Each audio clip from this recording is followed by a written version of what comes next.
ಯಾವ ಪ್ರಾಣಿ ಭೂಮಿ ಮತ್ತು ನೀರು ಎರಡರಲ್ಲೂ ಬದುಕಬಲ್ಲದು? ಆಯ್ಕೆ 1 ಸಿಂಹ, ಆಯ್ಕೆ 2 ಕಪ್ಪೆ, ಆಯ್ಕೆ 3 ಹಸು, ಆಯ್ಕೆ 4 ಹಕ್ಕಿ. ಸರಿಯಾದ ಉತ್ತರ ಆಯ್ಕೆ 2 ಕಪ್ಪೆ. ಆಭರಣಗಳಲ್ಲಿ 22 ಕ್ಯಾರೆಟ್ ಚಿನ್ನವನ್ನು ಏಕೆ ಬಳಸಲಾಗುತ್ತದೆ? ಆಯ್ಕೆ 1 ಇದು ಅಗ್ಗವಾಗಿದೆ, ಆಯ್ಕೆ 2 ಇದು ಕಠಿಣವಾಗಿದೆ, ಆಯ್ಕೆ 3 ಇದು ಹೆಚ್ಚು ಹೊಳೆಯುತ್ತದೆ, ಆಯ್ಕೆ 4 ಇದು ಹಗುರವಾಗಿದೆ.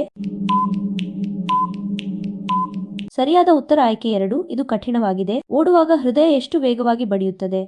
ಆಯ್ಕೆ 1 ಅದು ನಿಧಾನವಾಗುತ್ತದೆ, ಆಯ್ಕೆ 2 ಅದು ಹಾಗೇ ಇರುತ್ತದೆ, ಆಯ್ಕೆ 3 ಇದು ವೇಗವಾಗಿ ಆಗುತ್ತದೆ, ಆಯ್ಕೆ 4 ಅದು ನಿಲ್ಲುತ್ತದೆ. ಸರಿಯಾದ ಉತ್ತರ ಆಯ್ಕೆ 3 ಇದು ವೇಗವಾಗಿ ಆಗುತ್ತದೆ. ಪ್ರಪಂಚದಲ್ಲಿ ಯಾವ ಪ್ರಾಣಿಗೆ ಪ್ರಬಲವಾದ ಕಡಿತವಿದೆ? ಆಯ್ಕೆ 1 ಸಿಂಹ, ಆಯ್ಕೆ 2 ಶಾರ್ಕ್, ಆಯ್ಕೆ 3 ಮೊಸಳೆ, ಆಯ್ಕೆ 4 ನೀರುನಾಯಿ. ಸರಿಯಾದ ಉತ್ತರ ಆಯ್ಕೆ 3 ಮೊಸಳೆ. ಚಿನ್ನವನ್ನು ಅಧ್ಯಯನ ಮಾಡುವ ವ್ಯಕ್ತಿಯನ್ನು ನೀವು ಏನೆಂದು ಕರೆಯುತ್ತೀರಿ? ಆಯ್ಕೆ 1 ಡಾಕ್ಟರ್, ಆಯ್ಕೆ 2 ಭೂವಿಜ್ಞಾನಿ, ಆಯ್ಕೆ 3 ಗೋಲ್ಡ್ ಸ್ಮಿತ್, ಆಯ್ಕೆ 4 ರೈತ. ಸರಿಯಾದ ಉತ್ತರ ಆಯ್ಕೆ 3